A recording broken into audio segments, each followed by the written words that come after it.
Ghana has reportedly received its first major warning, but not from a foreign government or a rebel group. According to a viral video making rounds online, the Fulani community is sending a message that could affect Ghana's peace and stability. Is this true? Is Ghana really at risk? Or is social media blowing things out of proportion again? Let's break it down. The viral clip claims that a Fulani leader has... when I was coming to you, to the ground, and I was watching a video, probably in the video, we need to play that video, where the Fulani communities in Ghana, they spoke to the press, thanking the government of, the acknowledgement of the government, how some of the appointees of the government have Fulani tribe kind of thing like that. Yes, which is a good thing that they love. But they say something which we need to pay attention to. That was the biggest mistake this people made. The community leader of the Fulani, he said the food neglected, and the neglect of the Fulani community brought instability in Nigeria. It brought instability in Mali, Burkina Faso, and Niger. The challenge is about the discrimination is still going on, and then denial of citizenship. I'm telling you, it is very real, and then we are just reminding him. He promised during the campaign time that discrimination and tribalism and marginalization will be the thing of the past if he comes to power. So it's an appeal to him. Now we are appealing to him. He should put focus. The amendment that they are going to do in the Constitution, he should interpret the Citizenship Act. Who is a Ghanaian? That is what we wanted to ask. Haji Bari warns that failure to address the discrimination and marginalization faced by Fulani and other minority groups could create insecurity similar to what is currently unfolding in parts of the Sahel. I think this discrimination, we should take a clue with our neighboring countries. That is Nigeria.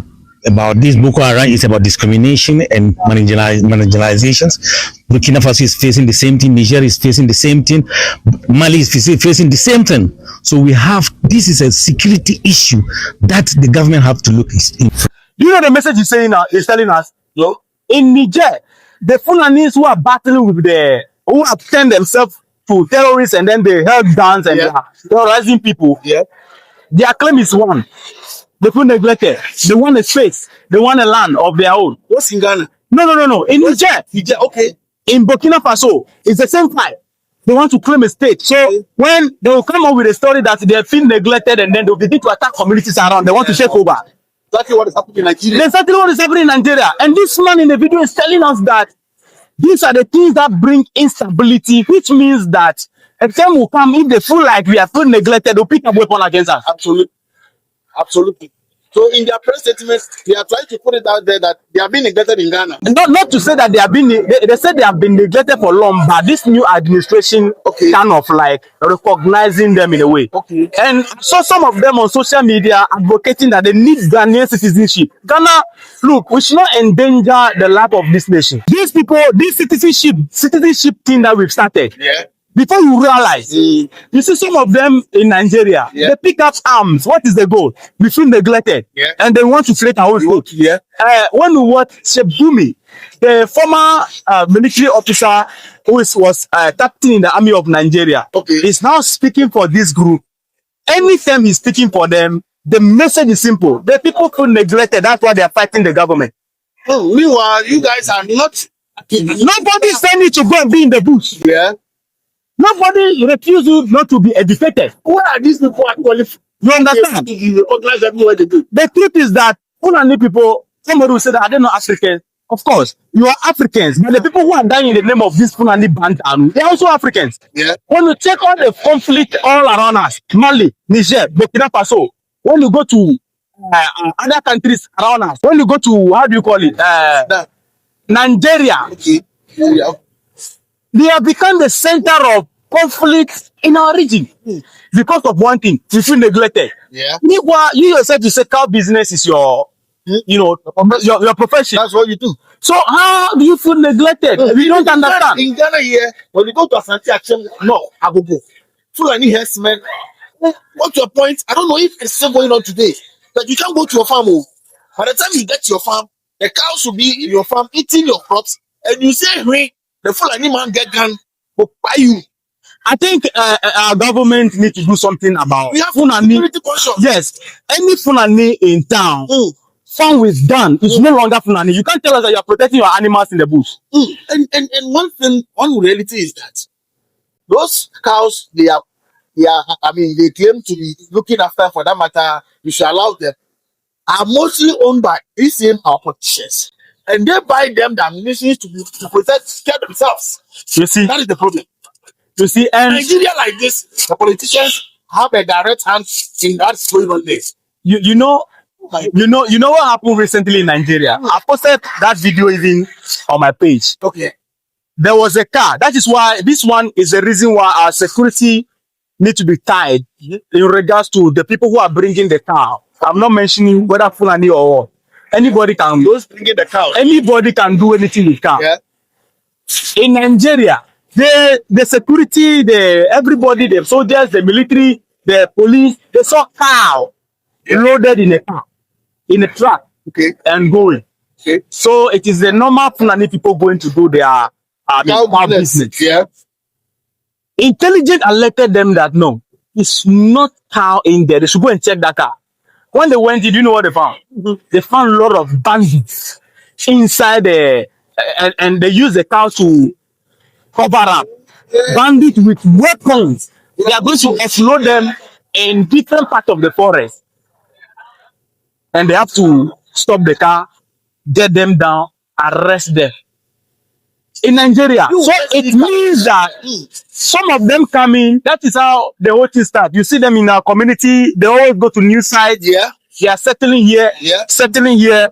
Before you realize what is going to them and what is coming out of them, you don't know. What is being supplied to them through the cow movement, you don't know. So our security, this issue that the Fulani start in our country, please, you need to stop them. We need to stop them. We need to be security conscious. Especially our body. I want them. See, I'm saying this in regard to what the man said in the video. That because they are starting to recognition. They are alerting you that this is why we are having insecurity in Nigeria, Burkina Faso, Mali, and Niger. The Fulani communities, they don't like the leadership of Mali, Niger, Burkina Faso because what they want, they are not giving it to them. In Mali, Niger, Burkina Faso, if you are Fulani, you are free to be Fulani. Go and buy your cow business. If you are real person, who come and buy your car, who relate with you, you are free to go among the community. You see, with gun, you are no longer Fulani. They are becoming unbecoming. That is the fight in Burkina Faso. You see people, they say they are Fulani community. When you go there, everybody is holding AK-47. What are you doing with AK-47? In Nigeria, you know what? The Fulani is training their children in the bush. Is that how we do cow business? So our security need to be very strict on this Fulani guy. We bet. Now that Burkina Faso, Niger, Mali is not safe for them. They'll come here. They'll be trooping in. And when they are coming here, they are going to give pressure to their people to declare that, they want the place.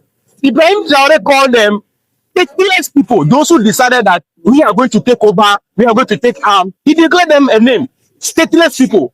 And that name define what is going on across the region. They want a state. Nigeria, they are creating their own state through what? Violence. So in Ghana, when the man in the video, when he's telling us that neglection of the Fulani community is the reason why there's insecurity, he's sending a direct message to the Ghana army, Ghana government that look, if you neglect us, we'll pick up arms. That's the message he's sending to us. So no, that is the message he's sending to us. He's telling us that if they don't recognize them in Ghana as Ghanaians and give them citizenship, one day their people will pick up arms and we end up like what is happening in Nigeria. So our government, we are not against the Fulani community. I mean, Fulani is beautiful people. When you see them, I mean, they are amazing people. But look, the moment, whatever tribe you come from, whatever country you come from, the moment you become a threat to our peace in this country, we will talk about it. We don't agree. So the Fulani community should limit this conversation. We know where this conversation normally leads. Nobody needs to tell us. We are seeing it in Nigeria, we are seeing it in Mali, Niger, Burkina Faso. So they should tone down that conversation in this country. Thank you. Issued a direct warning to Ghana, comparing the future of the country to places like Mali, Niger, and northern Nigeria. The video suggests that if the Fulani community continues to face discrimination, Ghana could face instability. Sounds serious, right? Well, let's find out what's actually going on. Here's the truth. A real Fulani community representative in Ghana did speak publicly, but the message was very different from what the viral video suggests. According to verified Ghanaian news reports, the Fulani community issued an SOS call to the government. They talked about unfair stereotyping, discrimination, and being blamed for crimes without evidence. But they did not issue a threat, no ultimatum, no declaration of instability. The viral video mixed real concerns with exaggerated claims. So why are people posting dramatic titles like "Ghana has been warned"? Simple, fear, plus ethnicity, plus social media, us viral. For years, Fulanis in Ghana and West Africa have faced tensions with local communities, especially around grazing, land use, and citizenship. So when any Fulani leader speaks publicly, social media creators jump at the chance to turn it into a dramatic headline. Let's focus on what's really important. The Fulani community in Ghana is asking for fair representation, protection from discrimination, recognition of their contributions, and inclusion instead of exclusion. They're not threatening chaos. They're asking not to be treated like outsiders in a country many have lived in for generations. Ghana remains one of West Africa's most stable nations. There's no official threat, no confirmed warning. But the video does remind us of something real. Ethnic tensions, if ignored, can grow. And misinformation spreads faster than facts. So instead of panic, what Ghana needs is dialogue, policy, and truth, not fear-based content. So before you share the next shocking headline, always ask, where did it come from? Is it confirmed, and who benefits from the fear? If you want more fact-based breakdowns of viral stories from Ghana and across Africa, hit that like, subscribe, and turn on notifications.